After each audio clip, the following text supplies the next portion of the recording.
नमस्कार मित्रांनो. ठाणे महानगरपालिका परीक्षा कधी होणार आहे या संदर्भात महत्त्वपूर्ण माहिती या व्हिडिओमध्ये आपण बघणार आहे.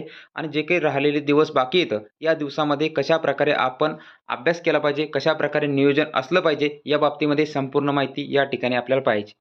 बघा, की आपल्याला सर्वांना माहिती आहे, की डी-एम-आर भरतीचे पेपर जे काही पाऊस सदृश्य स्थितीमुळे लांबले होते, तर ते पेपर काय या ऑक्टोबर महिन्यामध्ये संपणार आहेत.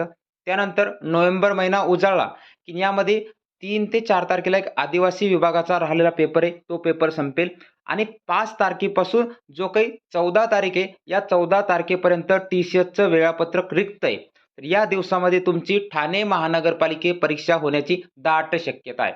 त्यापूर्वी जो काही धर्मादाय आयुक्तालयाची भरती आहे, त्यांनी परिपत्रक जाहिरातीमध्ये नमूद केलं होतं, की नोव्हेंबर महिन्याच्या पहिल्या आठवड्यामध्ये किंवा दुसऱ्या आठवड्यामध्ये परीक्षा होणार आहे. परंतु हे पेपर आधी भरून झाले, त्यामुळे हे पेपर आधी होतील आणि त्यानंतर धर्मादाय आयुक्तालयाचे काय पेपर होतील. आता जे काही तुमच्याकडे दिवस बाकी आहेत, यामध्ये महत्त्वपूर्ण असणारे स्टाफ नर्स, मिडवाईफ जे असणारी पदं आहेत, त्याचबरोबर एम-पी-डब्ल्यू उद्देशक पद असणारं, त्यानंतर स्वच्छता निरीक्षक या संपूर्ण पदासाठी संपूर्ण महत्त्वपूर्ण बॅचेस आणि नोट्सवर 50% दीपावलीनिमित्त ऑफर सुरू झालेली आहे. खाली डिस्क्रिप्शन बॉक्समध्ये दिलेल्या माहितीवर तुम्ही संपर्क करा. कुठलीही अडचण असली तुम्ही संपर्क साधून अधिक माहिती विचारू शकता. नियमितपणे अभ्यास करा, नियमितपणे काळजी करा.